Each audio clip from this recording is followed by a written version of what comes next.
Shalom Sobat ICC, selamat bergabung di dalam devotion kita pada hari ini. Saudara, sebentar lagi kita sama-sama akan merayakan Paskah, yaitu hari kebangkitan Tuhan Yesus. Nah, melalui kematian dan kebangkitannya, kita menjadi orang-orang yang dibenarkan. Tuhan Yesus mati di kayu salib menebus dosa-dosa kita, sehingga ketika Allah melihat kita, Allah tidak lagi melihat kita sebagai manusia yang berdosa, tetapi Allah melihat kita seperti Ia melihat Tuhan Yesus. Karena dengan kematian Tuhan Yesus di kayu salib, kita menjadi orang-orang yang dibenarkan. Kita bukan orang yang benar, tapi kita orang-orang yang dibenarkan. Sehingga kita setiap kali berdoa sebagai orang percaya, kita akhiri dengan ucapan dalam nama Yesus. Supaya benar-benar Allah itu melihat kita itu seperti Allah melihat Yesus sendiri. Nah, saudara, kita sebagai orang percaya tidak hanya berdoa di dalam nama Yesus saja, tetapi kita juga bisa berdoa dengan kuat kuasa darah Yesus. Pada hari ini kita akan sama-sama belajar bagaimana kita bisa berdoa dengan kuat kuasa darah Yesus dan bagaimana kita bisa mengaplikasikannya di dalam kehidupan kita. Saudara, ketika bangsa Israel masih ada di dalam tanah Mesir, sesaat sebelum mereka keluar, Allah menjadikan 10 tulah. Nah, di tulah yang ke-10, yaitu kematian anak-anak sulung di Mesir. Pada waktu itu, Musa memberitakan kepada bangsa Israel bahwa Allah akan melakukan tulah yang ke-10. Kita lihat di dalam Keluaran 11 ayat 4 sampai ke-7. Musa berkata demikian. Berkatalah Musa, beginilah firman Tuhan, pada waktu tengah malam aku akan berjalan dari tengah-tengah Mesir, maka tiap-tiap anak sulung di tanah Mesir akan mati, dan dari anak sulung Firaun yang duduk di tahtanya sampai kepada anak sulung budak perempuan yang menghadapi batu kilangan, juga segala anak sulung hewan. Dan seruan yang hebat akan terjadi di seluruh tanah Mesir, seperti yang belum pernah terjadi dan seperti yang tidak akan ada lagi. Ayat 7. Tetapi kepada siapapun juga dari orang Israel, seekor anjing pun tidak akan berani menggonggong, baik kepada manusia maupun kepada binatang, supaya kamu mengetahui bahwa Tuhan membuat perbedaan antara orang Mesir dan orang Israel. Jadi saudara, pada saat itu Tuhan itu membuat perbedaan antara orang Mesir dengan orang Israel. Dan di tengah-tengah orang Mesir, Tuhan menjadikan tulah, yaitu semua anak sulung sampai kepada hewan sekalipun mati. Tetapi tidak dengan orang Israel. Nah, bagaimana Tuhan melakukan perbedaan itu atau pembedaan itu? Kita bisa lihat di ayat di pasal yang selanjutnya, yaitu di pasal yang ke-12. Keluaran 12 ayat 21 sampai 23. Lalu Musa memanggil semua tua-tua Israel serta berkata kepada mereka, "Pergilah, ambillah kambing domba untuk kaummu dan sembelihlah anak domba Paskah. Kemudian kamu harus mengambil seikat hisop dan mencelupkannya dalam darah yang ada di dalam sebuah pasu. Dan darah itu harus kamu sapukan pada ambang atas dan pada kedua tiang pintu. Seorang pun dari kamu tidak boleh keluar pintu rumahnya sampai pagi. Dan Tuhan akan menjalani Mesir untuk menulahinya.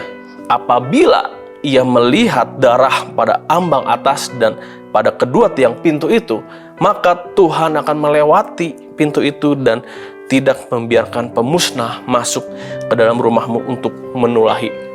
Nah, jadi saudara, dengan darah anak domba Paskah yang tercurah, kemudian dioleskan atau disapukan pada ambang pintu dan pada kedua tiang pintu, Tuhan melewati, Tuhan membedakan bangsa Israel dengan bangsa Mesir, sehingga dikatakan pemusnah tidak dibiarkannya masuk ke dalam rumah bangsa Israel yang diolesi dengan darah anak domba. Saudara, Yesus adalah anak domba Allah yang terlahir ke dunia dan darahnya dicurahkan sebagai penebusan dosa bagi kita semua. Yohanes Pembaptis, dia mengetahui bahwa Yesus adalah anak domba Allah. Dalam Yohanes 1 ayat 29 dikatakan, pada keesokan harinya Yohanes Pembaptis melihat Yesus datang kepadanya. Ini sesaat sebelum Yesus dibaptis.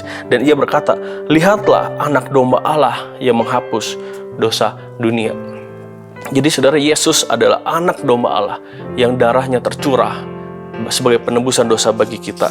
Kemudian di dalam surat Ibrani, surat Rasul Paulus kepada jemaat Ibrani, dia berkata di dalam pasal yang ke-9 ayat ke-12 sampai 14, dan ia, Yesus, telah masuk satu kali untuk selama-lamanya ke dalam tempat yang kudus, bukan dengan membawa darah domba jantan dan darah anak lembu, tetapi dengan membawa darahnya sendiri.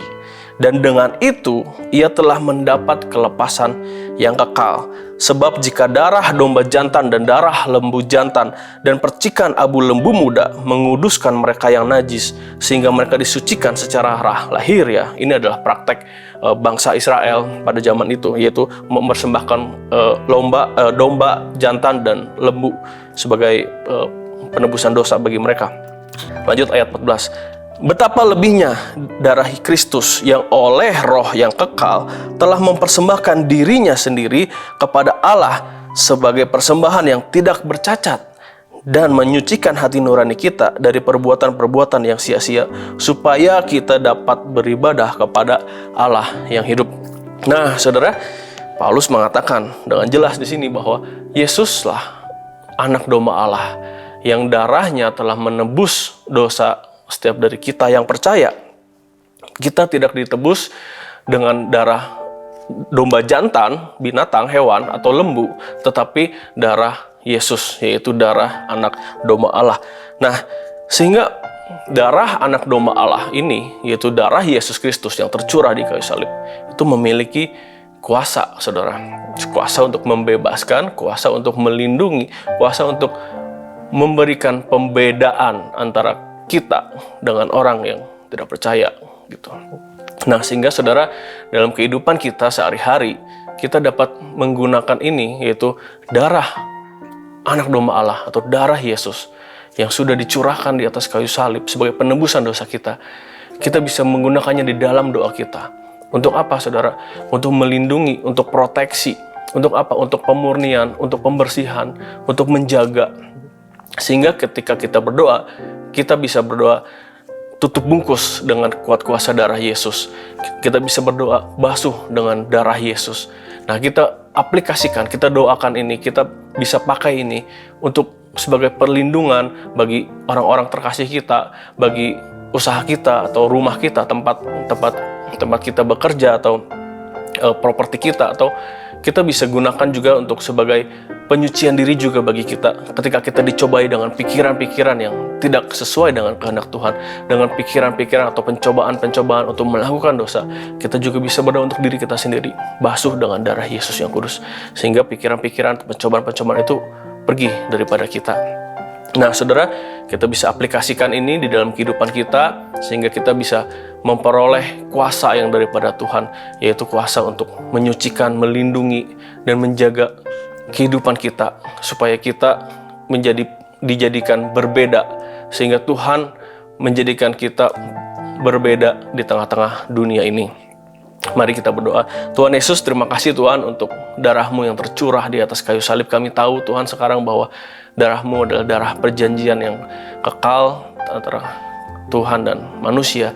Dan kami percaya Tuhan, darah-Mu memiliki kuasa Tuhan.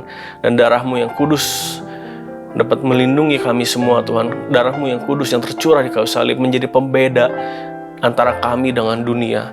Dan darah-Mu yang kudus memiliki kuasa sebagai pelindung, penjaga dalam kehidupan kami Tuhan. Dan kami mau aplikasikan, kami mau basuh kehidupan kami, setiap daripada kami dengan darah Yesus yang kudus. Jauhkan kami daripada segala yang jahat, jauhkan daripada segala pencobaan Tuhan. Kami juga mau basuh orang-orang terkasih kami Tuhan dengan darah Yesus yang kudus, sehingga tidak ada kuasa-kuasa kegelapan, kuasa-kuasa si jahat yang mampu menyentuhnya Tuhan.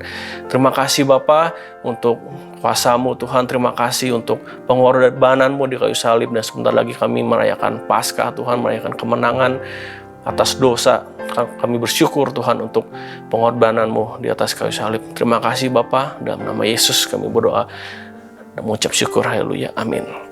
Oke saudara, demikian devotion kita pada hari ini. Kita ketemu lagi di lain kesempatan. Shalom.